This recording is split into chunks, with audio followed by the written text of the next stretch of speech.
साथ में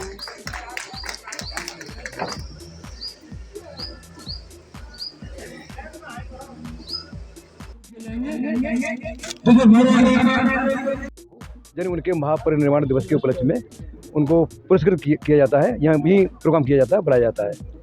तो हमारा जो इनका है और इनकी जगह पेपर के अंदर बैठ मैं रहा हूँ क्योंकि किसी को कुछ नहीं आता और मुझे बहुत कुछ आता है। मैं क्रिमिनल का बनना, मैंने कहा बेटा सिविल का बन जा, कैट का बन जा, प्रॉपर्टी का बन जा, फैमिली का बन जा। कहते नहीं क्रिमिनल के अंदर ताकतवर है। अमेरिका इसलिए ताकतवर है कि वहाँ हर एक चीज़, हर एक आदमी को, काले गोरों को और जो नाइट है उनको बराबर का उनको रिप्रेजेंटेशन मिल रहा है।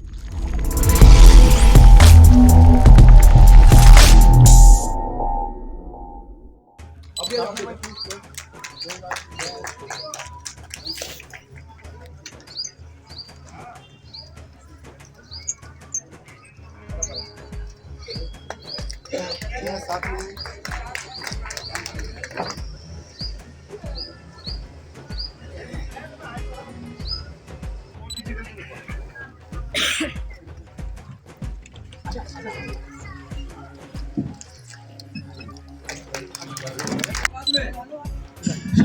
इधर देखना जी, इधर देखना।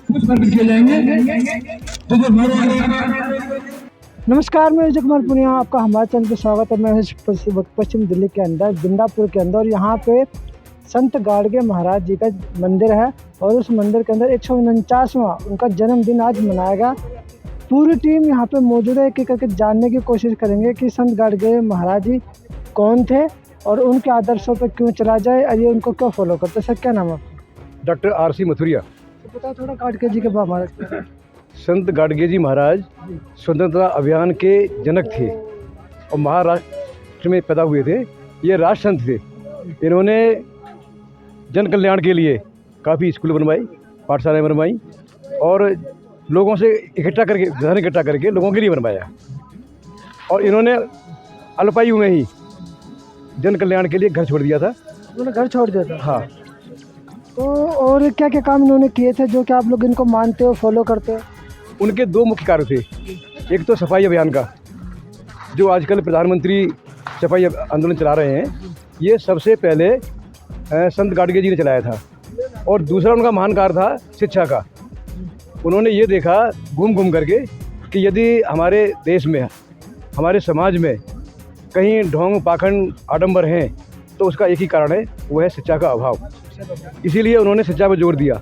और हालांकि वो पढ़े लिखे नहीं थे, लेकिन उन्होंने ये कहा समाज के लोगों से कि आप बच्चों को पढ़ाइए, चाहे उसके लिए आपको कितना भी तंग रहना पड़े। अपने फटे पुराने कपड़े पहन लो, बर्तनों को बेच दो, टूटे फूटे बर्तनों में खाना खाओ, लेकिन बच्चों को जरूर पढ़ाओ। क्योंकि वो कहा करते थे कि शिक्षा वो शेरनी का दूध है, जो पिएगा वो दहाड़ेगा। इसीलिए शिक्षा पर जोर दिया था उन्होंने। सर कितना पुराना संगठन आप लोग चला रहे हो? ये हमारा संगठन करीब 25 वर्ष पुराना है। कितने लोग इसमें 1000 से ज़्यादा है। क्या आप हर साल मतलब जयंती मनाते हैं लोगों की? हम हर साल जयंती मनाते हैं और उनका 20 दिसंबर को महापरिनिर्वाण दिवस भी मनाते हैं। संत गाडगे जी का? हाँ। आप जयंती भी मनाते हैं? 23 फरवरी को हर साल उनकी जयंती मनाते हैं और 20 दिसंबर को उनका महापरिनिर्वाण दिवस मनाते हैं। क्योंकि संत गाडगे बाबा साहब डॉक्टर अम्बेडकर के काफ़ी क्लोज थे। बाबा साहब डॉक्टर अम्बेडकर का जो महापरिनिर्वाण दिवस है वो 6 दिसंबर है। वो इस शोक को बर्दाश्त नहीं कर पाए। जब उनको ये मालूम पड़ा कि 6 दिसंबर को बाबा साहब डॉक्टर अम्बेडकर इस दुनिया से चले गए, तो वो बर्दाश्त नहीं कर पाए और वो उसी समय से खाना पीना छोड़ दिया उन्होंने। और 20 दिसंबर को वो भी इस संसार को छोड़ के चले गए। इसके अलावा आपका जो संगठन है क्या क्या काम और करता है समाज के लिए, लोगों के लिए, बच्चों के लिए? हमारा जो संगठन है उसका मेन काम ये है कि जो बाबा साहब डॉक्टर अम्बेडकर और संत गाडगे जी की जो विचारधारा है उसको लोगों तक पहुंचाना। क्योंकि यही विचारधारा इस तरह की है जो समाज में जागृति पैदा कर सकती है, समाज के में जो पाखंड या अंधविश्वास या कुरीतियाँ हैं उनको दूर कर सकती है। इसके अलावा शिक्षा पर जोर देती है हमारा संगठन। जैसे जो बच्चे 70% से ज़्यादा नंबर लेके आते हैं उनको हम 20 दिसंबर को पुरस्कृत करते हैं। 20 दिसंबर को यानी उनके महापरिनिर्वाण दिवस के उपलक्ष्य में उनको पुरस्कृत किया जाता है। यहाँ भी प्रोग्राम किया जाता है, बुलाया जाता है। तो हमारा जो मेन काम है वो इनकी विचारधारा को आगे बढ़ाने का है। तो सर आप भी कुछ बता थोड़ा बता। आप आ जाइए।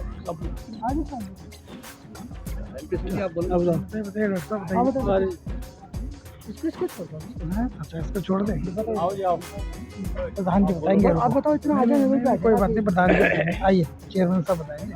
तो थोड़ा महाराज जी के बारे में बताएं, क्या विचार थे उनके, क्या चाहते हैं भविष्य में, मतलब आपके लोगों के लिए, उनका क्या सपना था समाज के लोगों के लिए?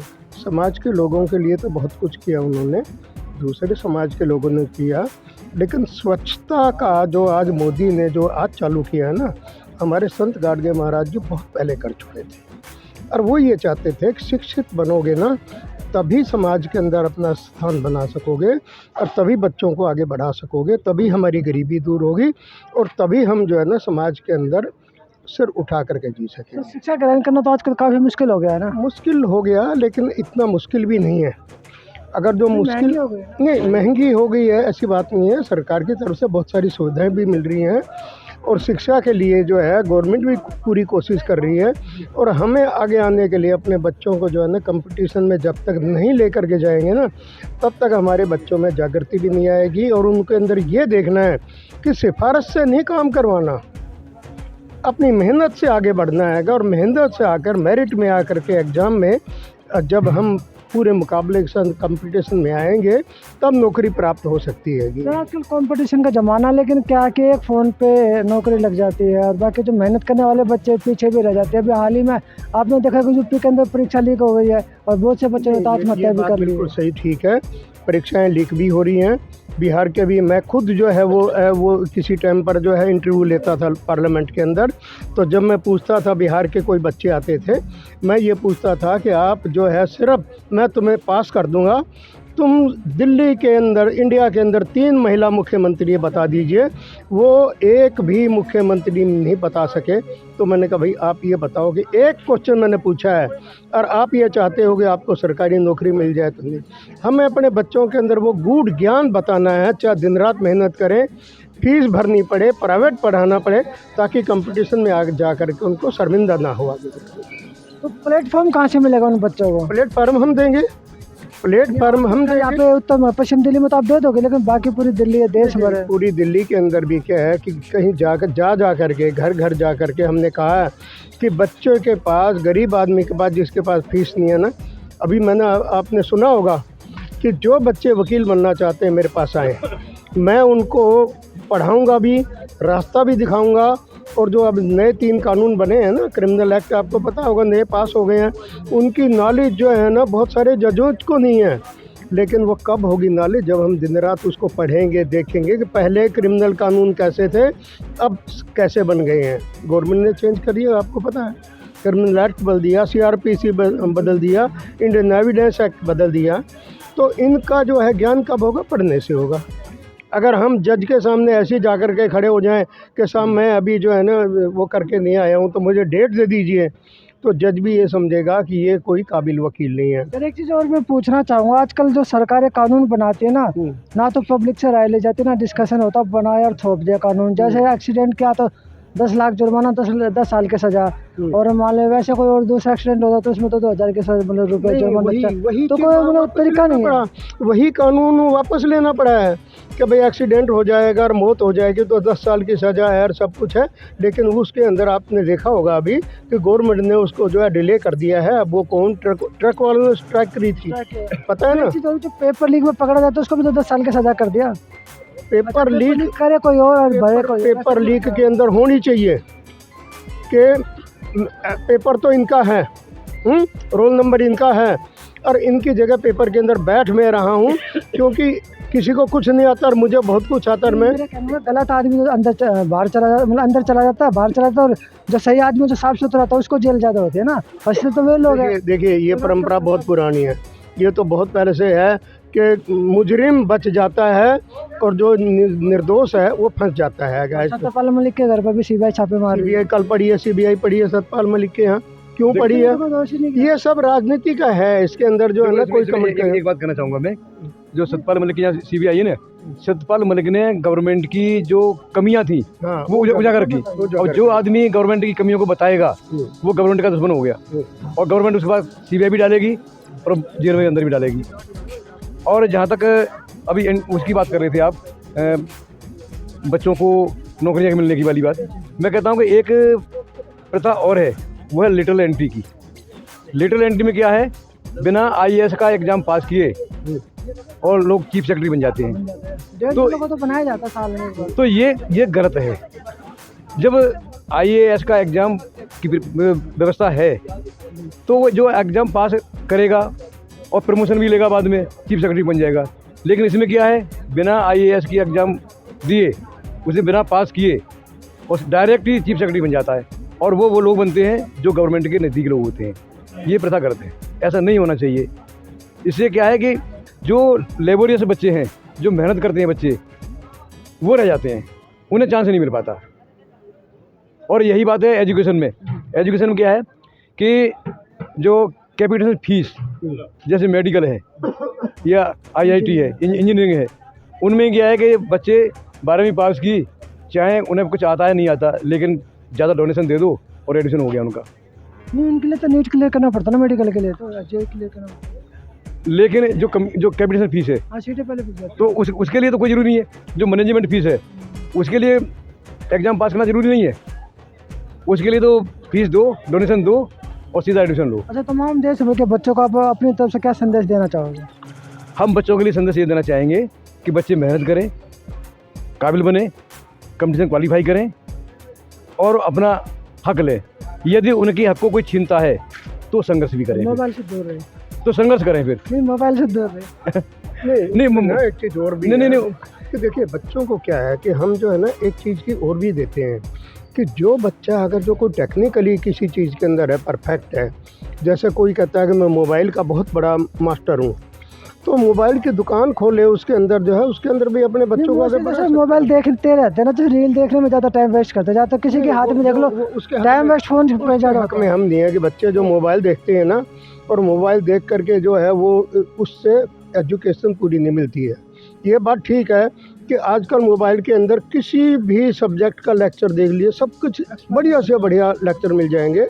और बच्चे कहते हैं दादा तुम तो बहुत जो है ना एक्सप्लेन करने में बहुत टाइम लगाते हो, ये देखो मोबाइल के अंदर वही लेक्चर आ रहा है, देखो इसको मैं पढ़ रही हूँ और मेरे को जो है ना ये बिल्कुल जो है आधे घंटे के अंदर ही मेरे को याद हो गया।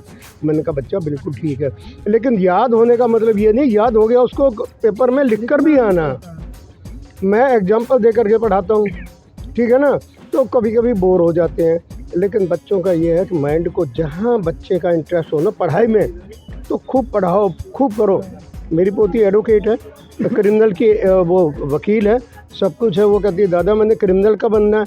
मैंने कहा बेटा सिविल का बन जा, कैट का बन जा, प्रॉपर्टी का बन जा, फैमिली का बन जा। कहते नहीं क्रिमिनल के अंदर जो है ना ज़्यादा वो है, तो क्रिमिनल को जो है ना उसने बहुत ध्यान से पढ़ा है, करा है। तो इसके लिए हम ये कहते हैं कि बच्चे की जहाँ रुचि हो ना, तो वहाँ उसको सपोर्ट भी करना चाहिए। हाँ, अगर जो कोई बच्चा ये कहता है कि मैं तो भाई अपने समाज के अंदर है, ज़रूरी नहीं कि हम अपने बच्चों को ये कहें कि आप प्रेस करो, कि भैया प्रेस के अंदर 500 रुपये की कमाई से ज़्यादा नहीं कर सकता आदमी। लेकिन अगर जो कोई मैकेनिक बन गया ना, अपने बच्चे को स्कूटर मैकेनिक भी बना दिया, तो 1500 रुपये उसके कहीं नहीं गए हैं बिल्कुल जो है। तो अपने समाज के इस काम को जो है ना, अगर जो छोड़ना चाहें तो छोड़ो भी, लेकिन आगे जा कर के जो है ना आप ये देखो कि आप उससे ज़्यादा कुछ कर सकें बिल्कुल जो है ना। बताओ sir. I am doctor GD Diwakar, president Sant Gadge mission.